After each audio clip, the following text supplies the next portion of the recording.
No woman deserves a miscarriage. Meghan described her miscarriage as an almost unbearable grief.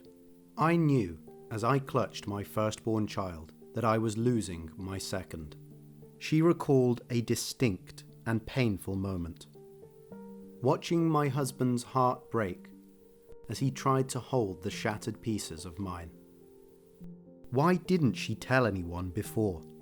I tried to imagine how we'd heal.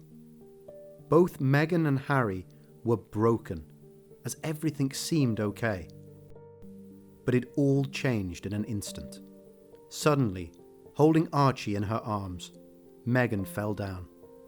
After changing his diaper, I felt a sharp cramp. I dropped to the floor with him in my arms, humming a lullaby to keep us both calm. The cheerful tune a stark contrast to my sense that something wasn't right. She understood she was losing the baby. Hours later, I lay in a hospital bed, holding my husband's hand. I felt the clamminess of his palm and kissed his knuckles, wet from both our tears. Staring at the cold white walls, my eyes glazed over. I tried to imagine how we'd heal. TV interview during her tour of South Africa last year. I recalled a moment last year when Harry and I were finishing up a long tour in South Africa. I was exhausted. I was breastfeeding our infant son, and I was trying to keep a brave face in the very public eye. The journalist asked her if she was okay. And also thank you for asking, because not many people have asked if I'm okay. Why did Meghan decide to speak about her loss now? I answered him honestly, not knowing that what I said would resonate with so many new mums and older ones, and anyone who had been silently suffering. She knew her story will help others. My off-the-cuff reply seemed to give people permission to speak their truth. But it wasn't responding honestly that helped me most. It was the question itself. I realized that the only way to begin to heal is to first ask, "Are you okay?" She wants to break the stigma and taboo around miscarriage. Losing a child means carrying an almost unbearable grief, experienced by many but talked about by few. In the pain of our loss, my husband and I discovered that in a room of 100 women, 10 to 20 of them will have suffered from miscarriage. But people are still afraid to talk about this openly.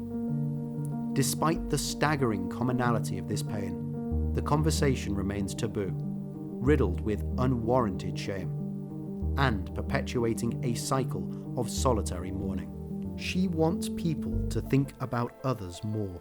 This Thanksgiving, as we plan for a holiday unlike any before, many of us separated from our loved ones, alone, sick, scared, divided, and perhaps struggling to find something, anything to be grateful for. Let us commit to asking others, "Are you okay?" People today might be even more connected than ever before, tied together by the hardships we all went through this year. As much as we may disagree, as physically distanced as we may be, the truth is that we are more connected than ever, because of all we have individually and collectively endured this year. Just one question can change someone's life.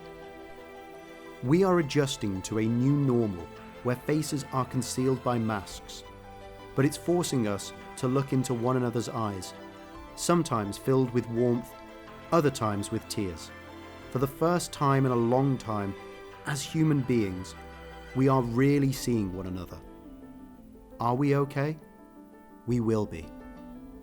There are not many royals who opened up about such a loss before, but some did speak up, and that might have helped others heal. By breaking the taboo surrounding it step by step. In 2018, the Queen's granddaughter, Zara Tindall, spoke about suffering 2 miscarriages before having her second child. The Countess of Wessex lost her first baby in 2001 after suffering a potentially life-threatening ectopic pregnancy. The only way to begin to heal is to first ask, "Are you okay?"